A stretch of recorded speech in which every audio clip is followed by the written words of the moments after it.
Vendo o mapa do Rio, vendo essa mulher que é uma Vênus diferente, mais forte, e a Yara, na mitologia, o que é que se diz dela? Ela era uma guerreira e muito desejada pelos homens, né? O mito conta isso. E os irmãos tinham muita inveja dela, o pai a elogiava bastante pelos seus dotes, e os irmãos, com inveja, começaram a conspirar para que ela fosse morta. E ela acabou que foi descoberta a conspiração e ela foi... E ela matou os irmãos. Depois o pai veio e a matou e jogou no rio, né? Então, assim, depois disso, ela começou a sair do rio e começou a seduzir os homens. Tem toda uma questão com o masculino. Então, tem uma polaridade aí, tem uma dualidade, masculino e feminino. Ela começou a seduzir os homens e levava para as águas, depois matava. É uma versão atualizada desse mito, do mito da sereia que seduz, né? Então, eu pensei que essa imagem ela retrataria bem a questão dessa dualidade, dessa energia aquariana da Vênus. Pedro? Eu acho que tem muitos traços de peixes no Rio que a gente pode levantar, né? Eu acho que um deles interessante é a relação do rio com a marginalidade, né? O peixe tem essa coisa que ele anda debaixo d'água e você não está vendo as coisas que estão acontecendo, né? E no Rio de Janeiro, quando a gente se dá conta, os novos movimentos organizados da marginalidade já se institucionalizaram e já estão botando para quebrar. Agora, por exemplo, nesse momento que a gente está conversando aqui, o Rio de Janeiro tem mais de 300 milícias funcionando, e há 4 anos atrás tinha só 100, tinha um pouco mais de 100. E, no entanto, a gente tem uma sensação de aumento de segurança no Rio de Janeiro, porque realmente as UPPs entram dentro das favelas, mas a gente não percebe. Quer dizer, todo mundo sabe que as milícias estão ficando fortes, as cooperativas de van estão todas nas mãos das milícias, eles estão com uma...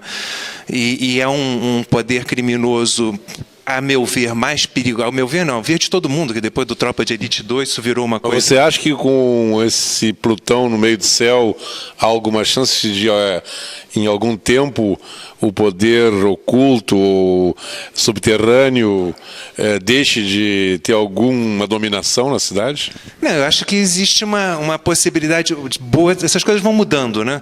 Por exemplo, nos anos da ditadura, os presos políticos foram para Ilha Grande, junto com os presos comuns, e amigos meus que eram presos políticos disseram: não, a gente pegou os presos comuns e explicou para eles: olha, cara, se vocês tivessem a estrutura que a gente tem, de um cara está muito marcado, leva para a fazenda, um cara está ferido, leva para a fazenda, lá a gente tem um médico, cura, não sei o quê, vocês se davam bem, porque a ditadura não está tão preocupada com vocês quanto está com a gente, né? E vocês conseguiam mandar nessa coisa aqui. Daí que se inventou essa história de Comando Vermelho, que é filho deles, e todo mundo soube disso durante muito tempo. Quer dizer, todo mundo... Mas aí o Rio de Janeiro tem uma outra coisa, né? Que no Rio, as coisas, como peixes se confunde sempre com as coisas, houve o mito do Charles Anjos 45, né?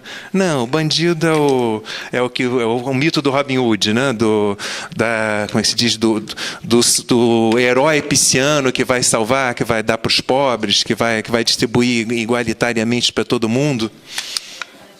Mas eu acho que sim, acho que as milícias vão ter o seu momento, que vão acabar também, mas tem um ditado que eu acho que vale para o peixes, que é assim: o contrabando é mais forte que as fronteiras, né? Então você vai criando as fronteiras e o contrabando vai passando, né? A água. E o Rio de Janeiro tem as coisas interessantes com relação a peixes. O Rio de Janeiro é a única cidade do Brasil, eu acho, que você pode ver o sol nascendo no mar e morrendo no mar. né? Porque em Ipanema você vai ali para o Equador, você vê o sol nascer de um lado do mar. Aí no final do dia você vê o sol nascer do outro lado do mar. Isso por uma razão.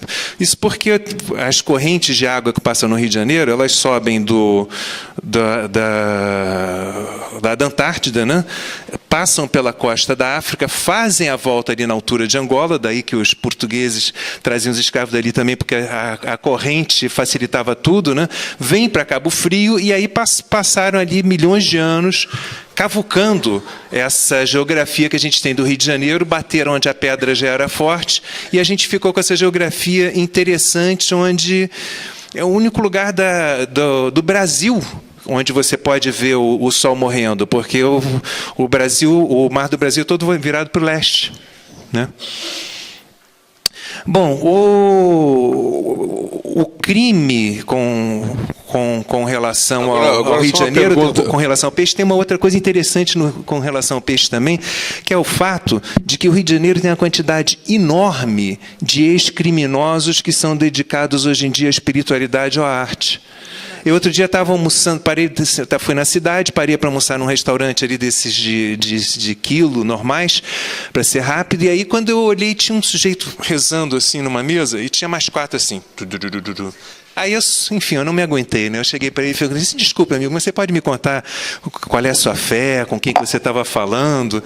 Aí ele falou assim, não, eu estava rezando, não sei o quê, sobre do Bispo Macedo. Primeiro ele me olhou meio desconfiado, como todo seguidor do Bispo Macedo olha para um cara com cara de classe média, né?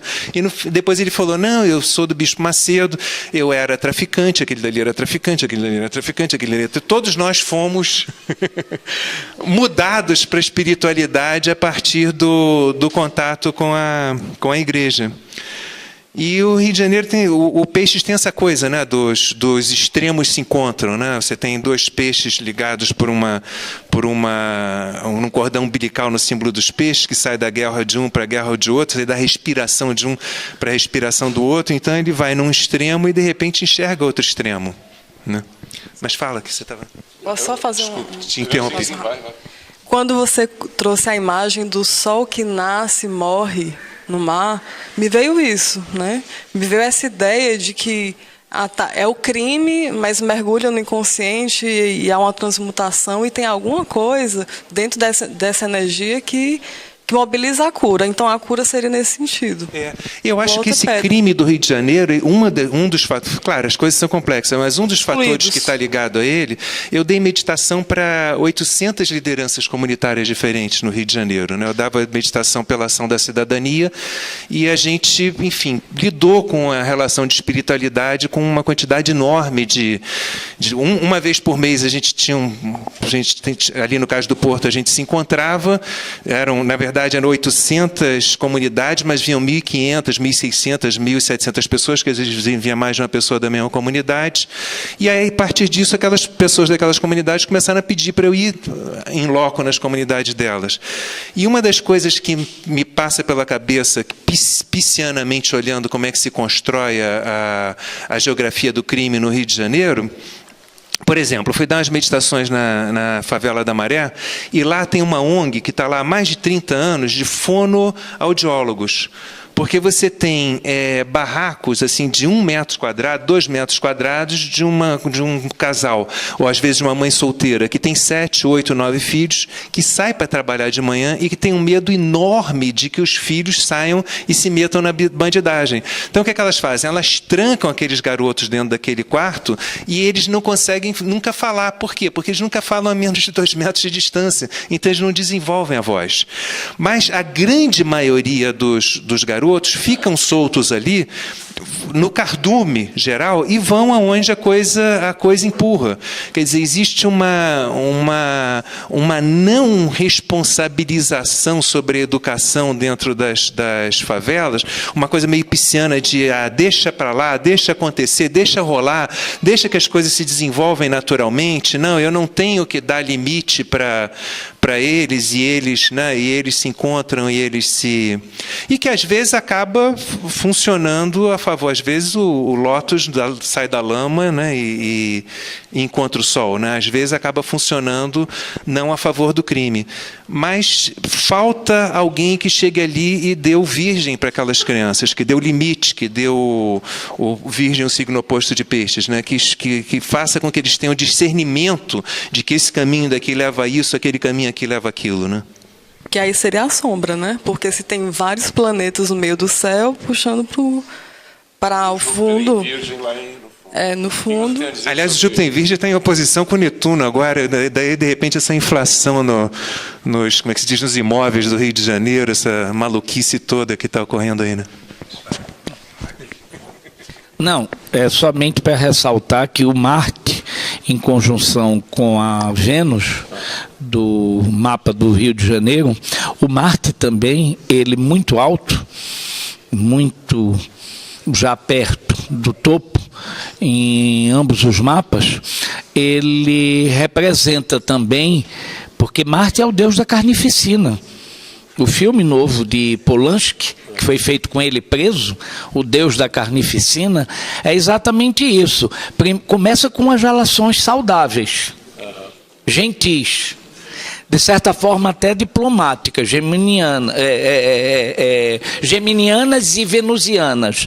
Mas depois as pessoas vão pouco a pouco soltando Marte, guardado dentro delas. A carnificina é essa, né? O carnage. Então, essa carnificina existe também na conjunção de Marte e Vênus, sobretudo se ela não é luminosa o suficiente para demovê-lo a deposição das armas. Porque Marte, inclusive, o próprio pai não gosta dele, gosta da filha que ele tem sozinha, que é Minerva.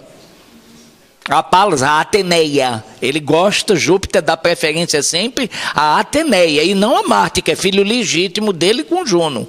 Ele, inclusive, repreende Marte o tempo inteiro por conta da carnificina. Isso não é uma competição pelo falo maior?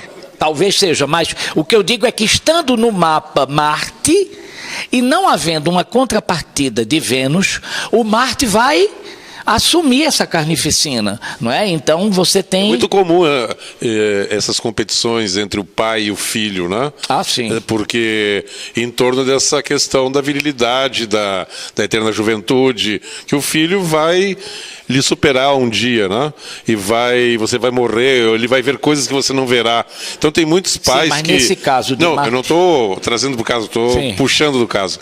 Então, essa competição acaba levando para uma relação de conflito, né? E de muita frustração, até violência, né? Que, como Marvin Gaye, né? Como o próprio pai acaba matando o filho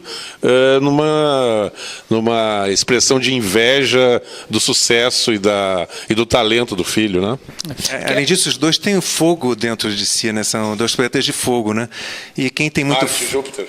Né? Então quem tem muito fogo, às vezes, não tem muita disponibilidade para ver o fogo de fora, né? No caso em questão, que eu queria citar é que Minerva, a Ateneia, é partenogenética, quer dizer, ela é filha apenas dele, da cabeça dele, que é rachada, fendida, por Vulcano. Ela nasce inteira, armada aí, ó, emitindo grito de guerra. Parece o alarido da esquerda mal remunerada nacional, assim. É um alarido que ela provoca Palas Ateneia. Então, na disputa, inclusive com Vênus, na guerra de Troia, através de Diomedes, ela fere, ela dá um golpe fatal, Marte cai na batalha. E só não morre porque ele volta para o Olimpo para se curar. Então ele reclama de Júpiter. E Júpiter diz, olha, tu és o da carnificina e eu não posso, gerando as relações humanas, eu não posso dar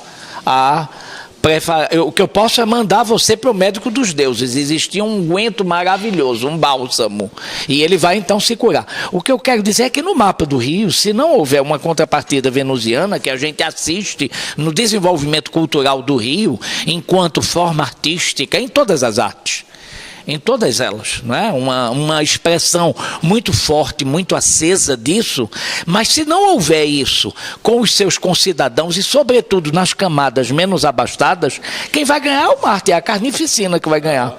E não tem relações polidas de início, já começa na carnificina. Meu filho deu uma porrada no outro e eu já começo dando uma porrada em você. Não vou chamar você no meu apartamento, não. Aí já começa a confusão toda, né? Então, essa é a parte que tem que ter de complementaridade. Eu imagino assim, essa situação. E Roxane, quer dizer Roxane, como é que você vê essa queda do patriarcado que está acontecendo e essa ascensão do feminino? Em 2005, quando teve um evento do Sinarge, eu troquei a palestra que ia dar em função de Eris, né? Porque pelo mapa da descoberta eu sempre tomei como critério para ter uma ideia do que significava aquela descoberta, e foi o mapa da descoberta de Eris que me convenceu que se tratava realmente de alguma coisa muito significativa. Até eu disse que ia surgir um novo feminino, não um novo feminismo, né? Não se trataria mais das mulheres querendo competir com os homens, como era no feminismo, mas elas descobrindo seu próprio poder e sendo capazes de usar esse poder numa ascensão política e social. E a partir dali a gente teve, né, a Bachelet no Chile, a Merkel, agora a Dilma, a Pelosi. Inclusive a Pelosi foi a primeira mulher speaker do Congresso americano, nascida numa conjunção de Sol com Eris, né? Então eu queria saber como é que você vê isso do ponto de vista da psicologia arquetípica e de que forma essas mulheres poderiam se proteger quando elas estão no poder. Eu vejo que assim, todo movimento excessivo gera o oposto, como você está trazendo aí.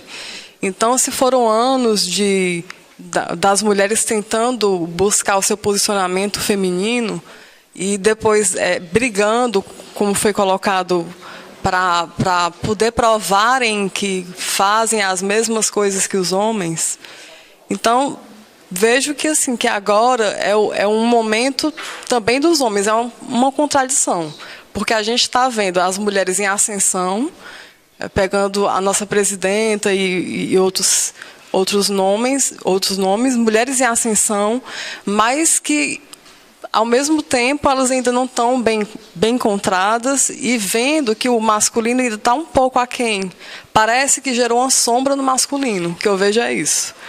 O homem ainda não está sabendo se situar bem com as mulheres que já conseguem lidar com multitarefas, lidar com várias coisas, trabalhar com poder de uma forma mais feminina, mais sensível, que eu acho que isso também tem muito da energia pisciana, né? De saber lidar com isso. E aí penso que vai ainda gerar um tempo para que o homem volte a acompanhar isso. É assim que eu vejo, que ainda está muito... O homem está sombreado. Vamos pegar assim que... Vocês estão falando muito dessa questão da guerra, mas o homem está se sentindo um pouco acuado, sombreado. Vocês não percebem isso? Eu, para falar a verdade, eu torço para que as mulheres cheguem no poder, porque até agora eu vi muitos homens de saia chegando no poder. Pois é. Eu torço para que a mulher, realmente mulher, ou seja, para que seja colocado esse feminino no poder, né? Porque o movimento feminista no mundo inteiro, no primeiro momento, ele foi na forma, né? A forma é o quê? Vamos dar o poder a mulheres. Se você pegar os ícones de mulheres feministas, você vai ver que elas todas atacam pelo intelecto, que é uma coisa masculina, atacam pelas armas do masculino e se masculinizam muitas vezes para disputar o lugar no masculino, né? Foi por isso que eu falei dessa questão de ainda se apropriar do lado feminino, porque é muito nascente. E aí eu não sei como é que... Porque o homem, vendo de uma visão psicológica, ele está muito ânima, né? Ânima também está muito acuado aí. Então é um movimento que é um conflito, mas pensando numa função transcendente, a gente não sabe o que é que vem aí. Essas mulheres que vêm ao poder vêm completamente diferentes. Eu acho que vem assim. Acho que o mundo agora está na mão das organizações, nem das mulheres, nem dos homens. E talvez... a gente tinha um mito de que a gente ia trabalhar pouco no futuro, porque a gente tinha máquina, e nunca se trabalhou tanto quanto agora. Eu me lembro, no tempo dos meus pais, a gente ia toda noite na casa de amigos, não sei o que. Agora ninguém mais tem tempo para ir em casa de amigo, ninguém mais tem tempo para nada, porque todo mundo só produz, né? E cada vez mais se torna a sobrevivência a religião do ser humano, e eu acho que isso está muito longe ainda de ser o que é o feminino, né? Eu acho que o feminino seria para mostrar a gente isso ao contrário, que as coisas são para ser feitas com prazer, que a gente tem que transformar a terra num útero receptivo e fértil, e cada dia a gente torna esse planeta mais infértil. Uma vez que saímos de 1 bilhão para 7 em 100 anos, o útero está bastante fértil, né? Olha, se você considerar o útero ou terra, eu diria que a gente está acabando com a fertilidade dela por serem 7 bilhões em vez de 1 bilhão. Você não consegue fazer, por exemplo, agricultura orgânica para 7 bilhões de pessoas. Não tem possibilidade no mundo. Técnica, né? É matemática, numeral. O mundo tem 198.500, como é que se diz, squads de energia fóssil hoje em dia no mundo. E a gente está gastando 560 por ano. E a cada ano a gente aumenta um pouco, a gente gasta. Isso quer dizer que se a gente continuar nesse ritmo, a gente tem uns 300... Se a gente parar de aumentar a quantidade de energia fóssil que gasta por ano, a gente ainda tem uns 380 anos de energia fóssil pela frente na mão. Então, aqueles mineirozinhos que foram pegos debaixo da terra lá no Chile, estavam a 800 metros de profundidade buscando cobre, porque eles já acabaram com cobre a 500, a 400, a 300, a 200, a 100. Só que quando chegar a 4.000, eles chegam numa placa tectônica daqui a pouco, aí não tem mais cobre. Agora, na China, 6 meses depois, foram soterrados mineiros também a 1.500 metros, porque lá os de 800 eles já acabaram há muito tempo.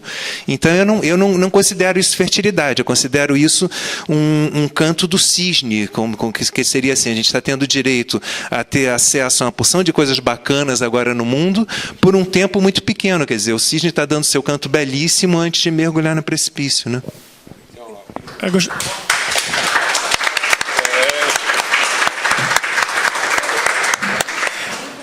Existe toda uma literatura, né, que diz que, na realidade, o movimento feminista, né, ele foi financiado por forças ocultas, e um desses instrumentos das forças ocultas seria a CIA, né, com o objetivo de que as mulheres saíssem de casa e fossem ao trabalho, né, tendo isso duas funções, dois objetivos básicos. Primeiro, que as mulheres também passassem a pagar impostos, né. Obviamente, pagando imposto aumenta a massa, né, os recursos do Estado, seria uma das primeiras razões, né. Então, o dobro de pessoas, né, pagando imposto. O outro seria romper o elo materno, familiar, mãe e filho, com o objetivo que fosse o sistema, né, o Estado ou a escola privada, a prover a educação.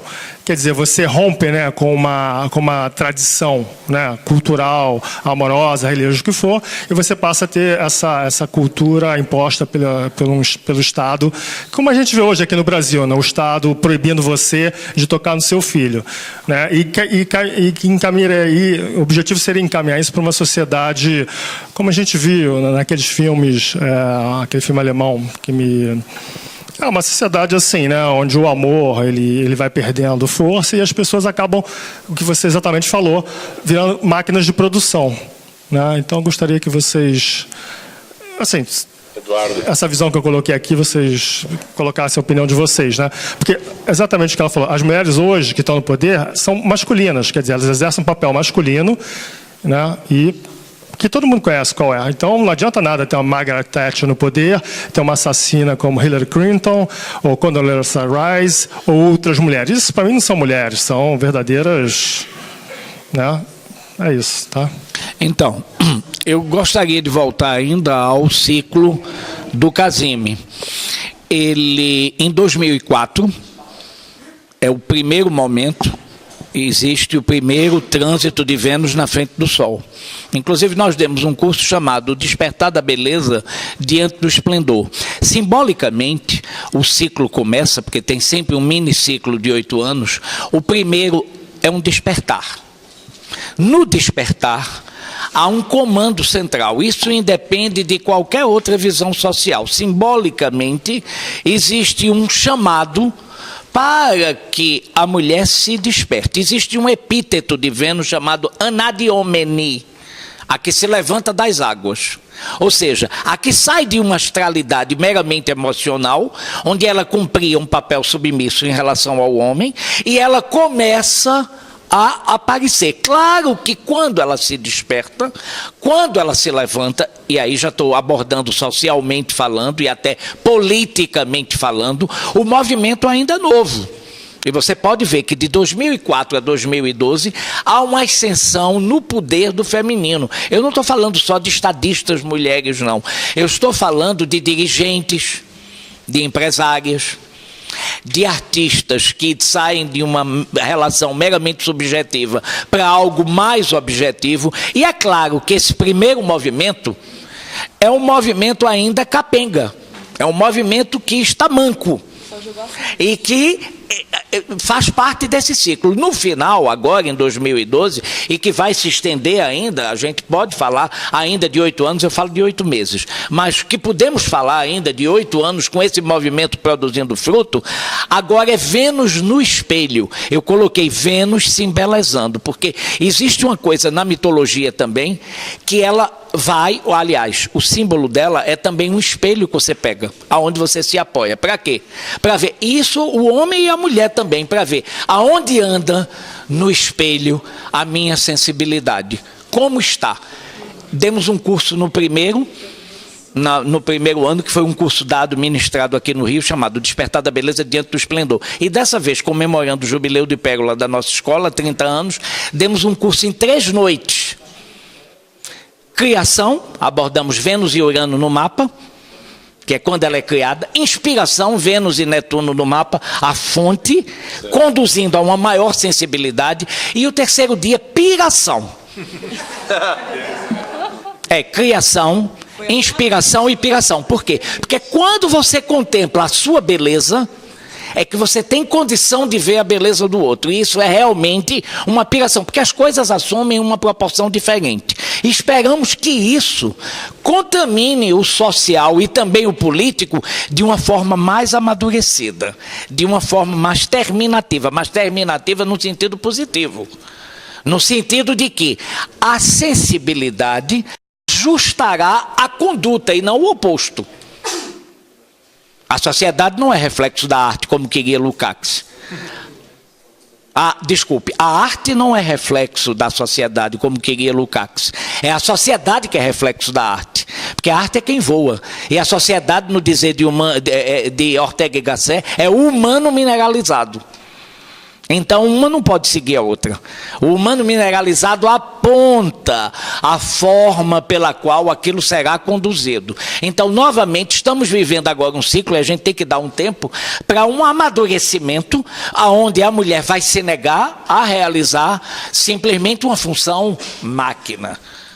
Uma função de um chamado para um despertar de outras coisas. Mas é necessário que ela se olhe no espelho. Existe o atavio de Vênus. E o atavio não é só um embonecamento, não. É você verificar onde está a sua sensibilidade interior. É por isso que existe um espelho. Levando em conta também que o mapa do céu é um espelho. É o espelho, sabe de quê? Do que devia ser, e não apenas do que está sendo.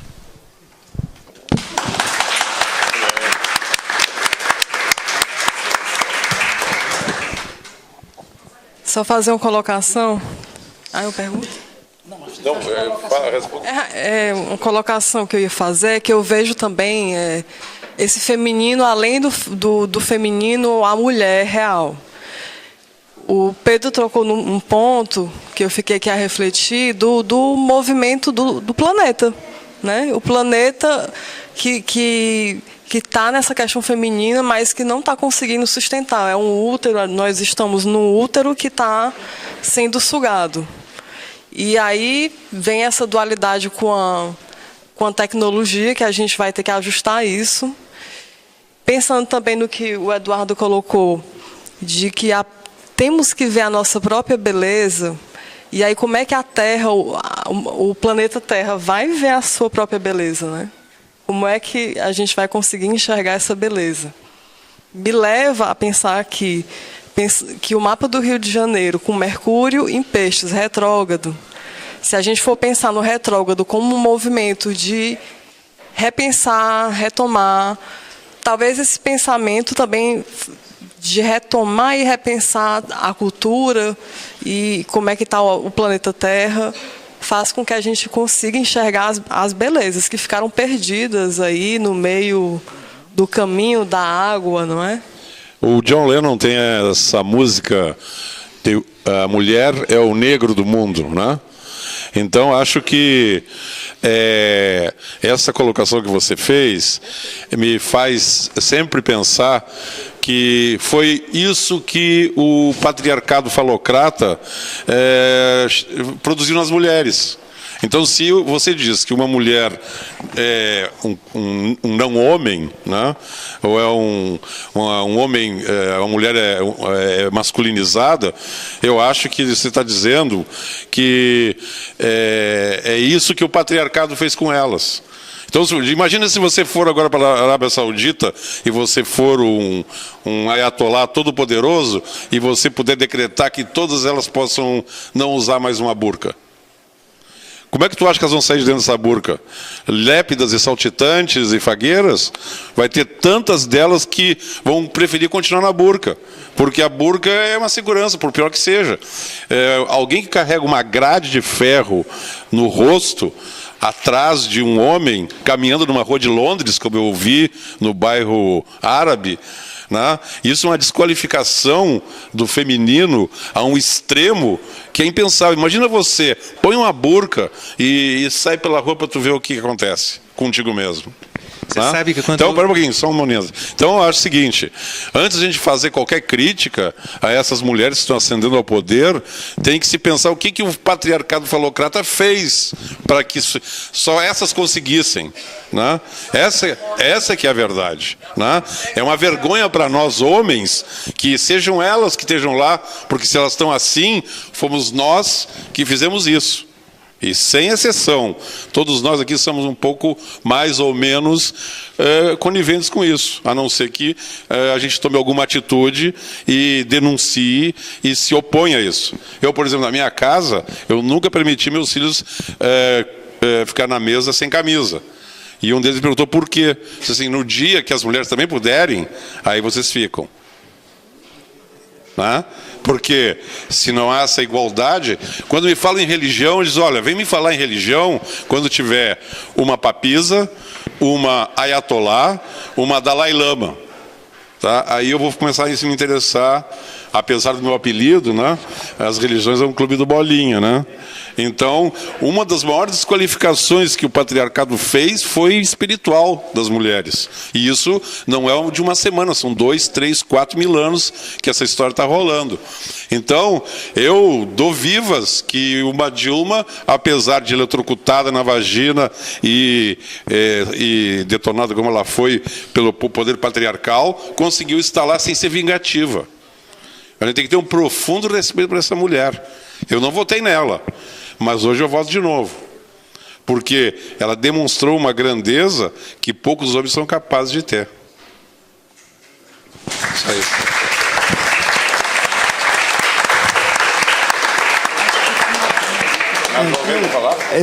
Só uma reflexão que eu gostaria de passar para a mesa. Está se falando da necessidade de valorizar o feminino essencial, a Vênus interior. Acho que isso é o que vai salvar realmente o planeta, vai compensar um caminho da humanidade, da evolução.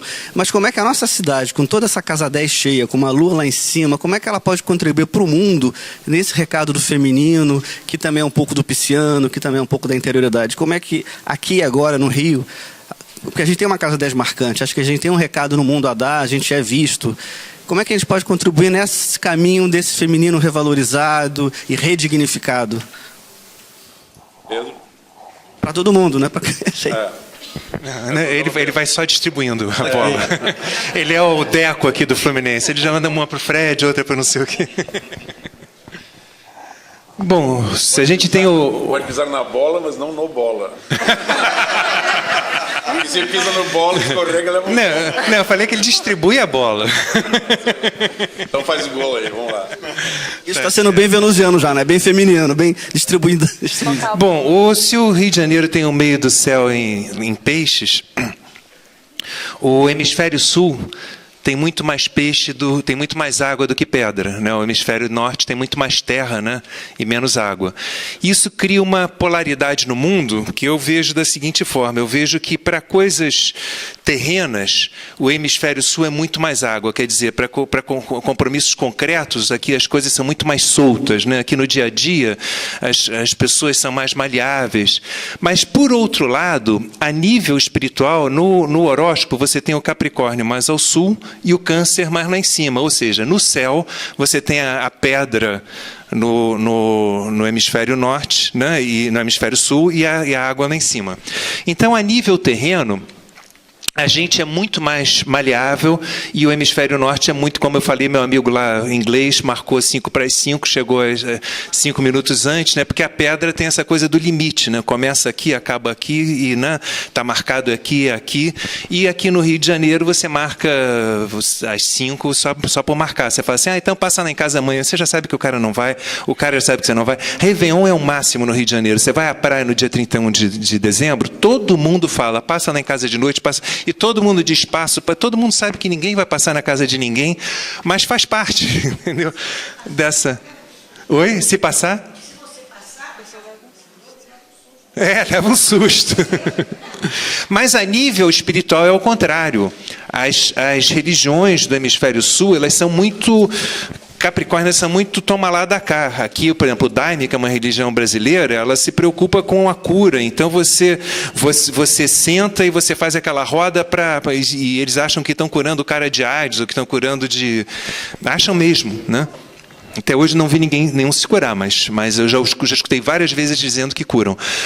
Você chega na África, os caras matam o bode para conseguir fazer determinada transformação, para liberar a energia daquele bode ou daquela galinha, pegar aquela energia daquela galinha, transformar ela no astral para poder transformar alguma coisa na sua vida prática, né? Você chega lá nos Incas, o cara mata a criança, mata a virgem para conseguir com que a plantação, né, enfim, e de repente no hemisfério norte, para as coisas espirituais, rola uma fé cega, né? uma coisa mais canceriana, muitas vezes, uma devoção. Você tem os Bhaktas da Índia, que são devotos a Krishna, você encontra esse tipo de expressão. Então, o que o Brasil pode dar com esse meio do céu em peixes? O Rio, né? Não, porque o Rio é a porta de entrada do Brasil, né? Então, por um lado, tem esse lado peixes do Rio de Janeiro, que por ser porta de entrada, você tem uma mistura de todas as raças, tem uma mistura de todas as etnias, tem uma mistura de todos os estados, tem esse melting pot, e daqui sai esse melting pot de toda essa coisa brasileira e é exportada para lá, né? Ou como é Bombaim para a Índia também, né? Que na Índia você tem 30 línguas diferentes e 700 dialetos, 30 línguas oficiais. Mas em Bombaim se fala todas elas, porque em Bombaim tem todo mundo de todo lugar, né? No resto da Índia não, naquele lugar só se fala Mahashastra, naquele lugar só se fala Pali, naquele lugar só se fala Hindi, né? Bom, o que o Rio de Janeiro pode levar? Ele pode levar várias coisas.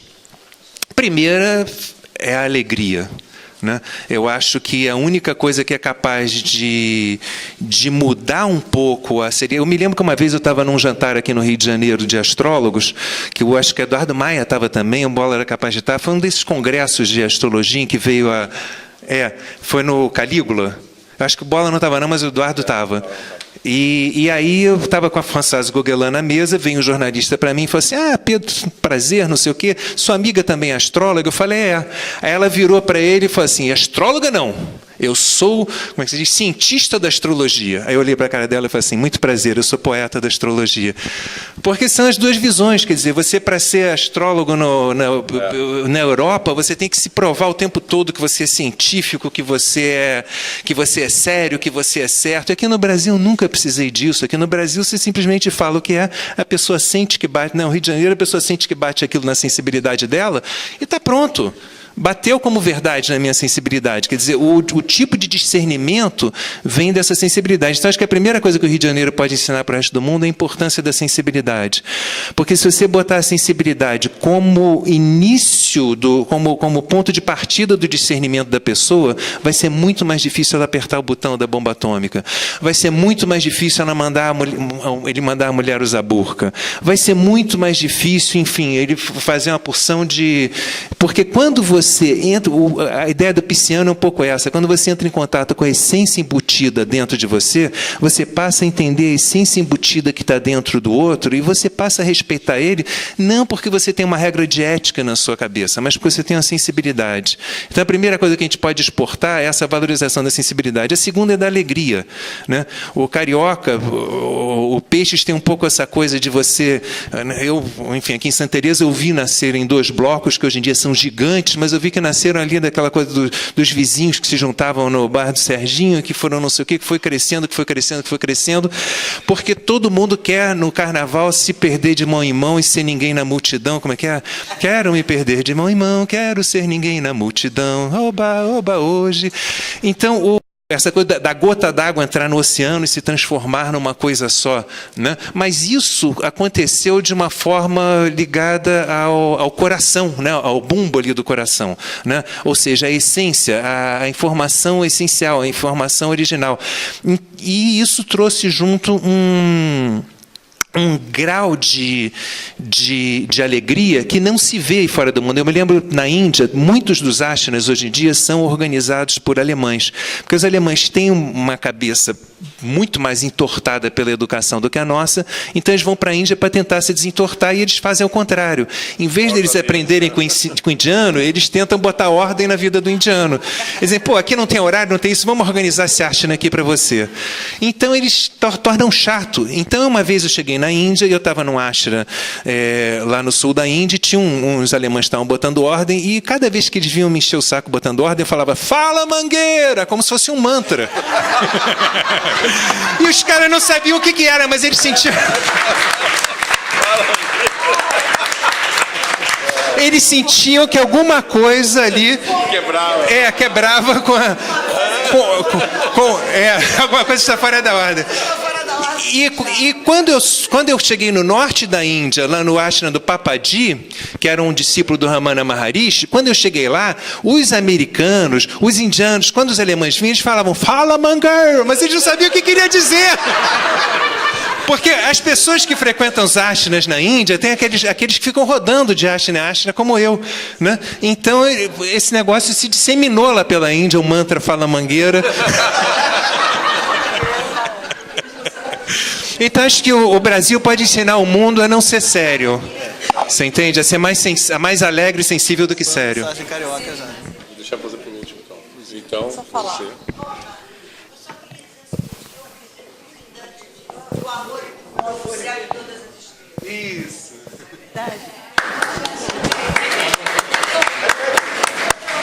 Falou feminino. Que o amor é que rege o céu e todas as estrelas. Como eu não ouvi bem, queria ouvir. O amor é que move o céu. O amor é que move o céu e todas as estrelas. Falou a voz do feminino. Que aqui era um masculino dando a ideia do pisciano brasileiro. Faltava uma feminina. Olha, eu ia falar que teve um movimento bem recente onde teve essa expressão da alegria, da sensibilidade, da criatividade, que foi o quê? A Rio Mais 20. Né? O movimento, eu lembro que muitos grupos que eu conheci em Fortaleza vieram para cá, pessoas, e teve essa fusão de conexão de almas e as pessoas brigando por alguma coisa. A gente sabe que teve muitas alterações, né, no final do relatório, mas essa união, essa comunhão que as pessoas tiveram, isso é uma marca do feminino. Para mim, assim, isso é uma marca, é um registro de como essa sensibilidade ela pode aflorar junto com o político, o feminino, o político, a alegria, né? Tá em tudo isso. Estiveram. Oi. Um parênteses. Quando o Eduardo falou, quando Vênus passou dentro do halo do Sol, fazendo o último, que foi no início do século passado, no final do século XIX, início do século XX, o que aconteceu ali, no início do século XX? Um despontar do feminino através de figuras fortíssimas, de mulheres incríveis. Anaís Nin, Pagu, Chiquinha Gonzaga e tantas outras. Vocês não acham que agora vai vir uma nova força desse feminino, desse despontar, sem ser essas mulheres armadas, né? E com essa força desse feminino, depois desse último dia 5, vocês não acham que está nascendo uma força desse feminino aí? De mulheres incríveis surgindo? Eu acho que sim, mas acho que você vai levar, como o Eduardo colocou, é uma coisa que tem que ser trabalhada, tem que ser, e vai ser trôpega no começo, né? Não vai ser algo que vai vir assim do nada, né? E não tem outra alternativa para as mulheres chegar nisso a não ser se armarem.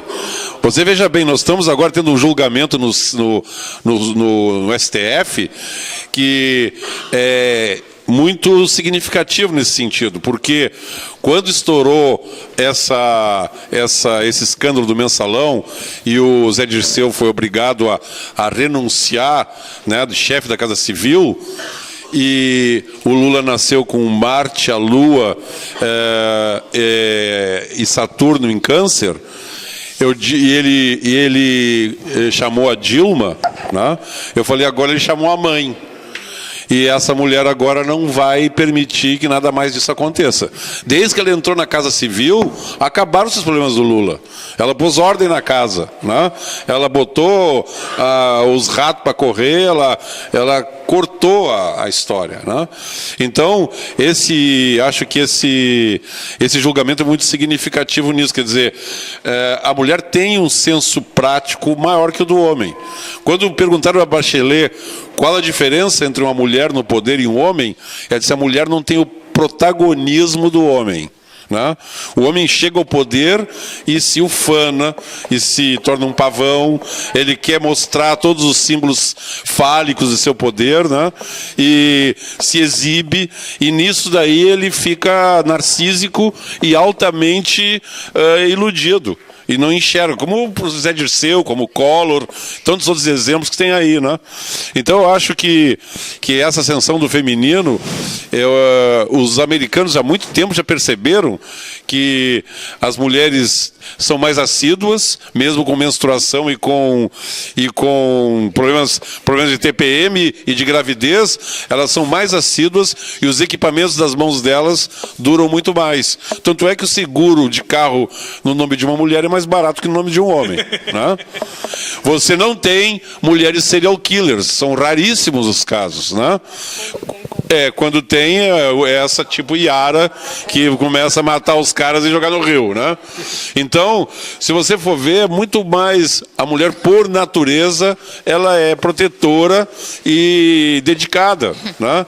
O masculino, a natureza dividiu o gênero e botou mais força no homem do que na mulher. Por isso que não dá para fazer um jogo de futebol de mulher contra homem, porque vai ter uma grande tendência de os homens ganharem, só pela força física. Então, essa diferença, o patriarcado falocrata se apropriou como forma de dominação.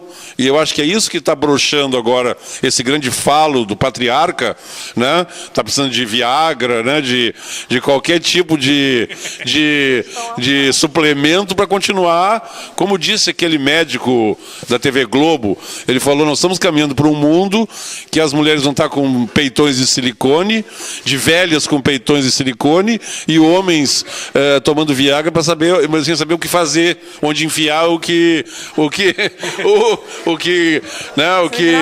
curtir com isso.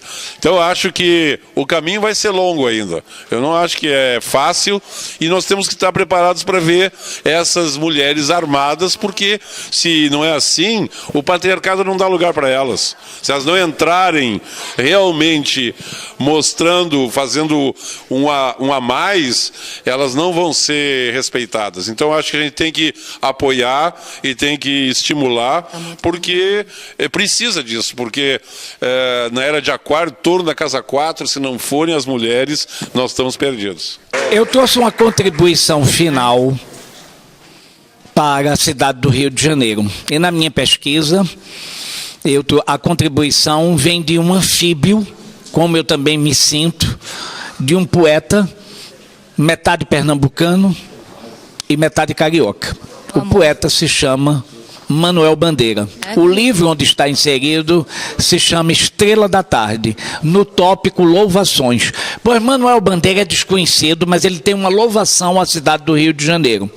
E eu quero apresentar como o final, porque fala nos encantos, e fala também não só nos encantos de Vênus, mas naquilo que a gente deve louvar, significa a intervenção nossa para apreciar o belo, faz parte de uma louvação. Isso contamina a luz e faz com que nos alumiemos por dentro internamente.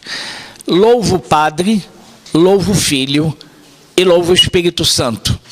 Louvado Deus, louvo o Santo, de quem este rio é filho. Louvo o santo padroeiro, bravo São Sebastião, que num dia de janeiro lhe deu santa defensão. Louvo a cidade nascida no Morro Cara de Cão, logo depois transferida para o castelo de então.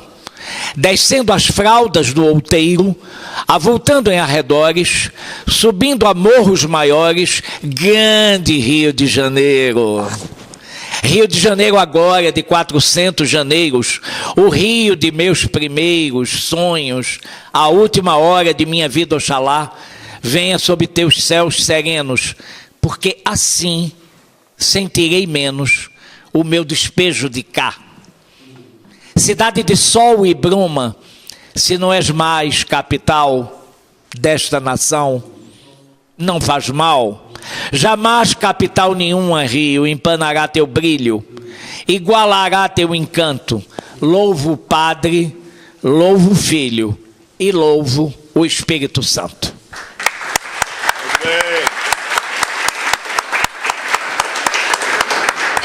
Então, a última... Pode falar? Nós estamos... Sim, Eu tinha uma dúvida, um amigo meu que estava aqui comigo, a gente tem uma dúvida que é a seguinte, que a gente queria colocar para a mesa. Essa conivência do povo carioca, né, com os seus governantes, né, essa coisa do deixar, que até eu vi alguém falando na mesa, isso é pisciano? É uma característica pisciana? Eu acho, até certo ponto, da nossa... Eu sei que do ponto de vista histórico a gente já, né? Mas da astrologia, o que você acha? Realmente há essa predominância do cardume, né? De imitar o comportamento do vizinho. Né? Os cardumes conseguem se mover de forma tão precisa porque um vizinho, copia o comportamento do outro, e um é atraído ao outro, e assim conseguem se mover sem uma chefia, né? Sem uma liderança. Então, eu acho que sim, tem a ver com peixes, essa coisa de ser conivente, ou se deixar as coisas rolarem, mas eu também acho que tem a fúria, né? Do Netuno e dos peixes. Então você vê que quando as coisas... cada vez que alguém morre numa bala perdida ou com problemas com a polícia, a população é capaz de reações bem radicais, né? Então eu vou passar a palavra agora para a Roxane terminar a nossa mesa, e desde já agradeço ao Eduardo, a ela, ao Pedro que já se foi, e a todos vocês por terem nos prestigiado aqui. Gente, eu só gostaria de finalizar agradecendo. Acho que foi bastante rico assim, a interação aqui entre a gente. Bateu um ping-pong bem legal, não é? E eu imagino que vocês devam estar com mais perguntas e mais questões. A gente fica aberto a isso. Tem os Facebooks da vida, tem e-mails. E é muito bom estar aqui. Estão falando tanto de feminino, né? Mas eu estou aqui Eu me sinto bem de estar aqui no meio de vocês. E agradeço, gostaria de voltar outras vezes para poder contribuir mais. E é isso. Agradeço. Então, daqui a meia hora a gente volta para a próxima mesa.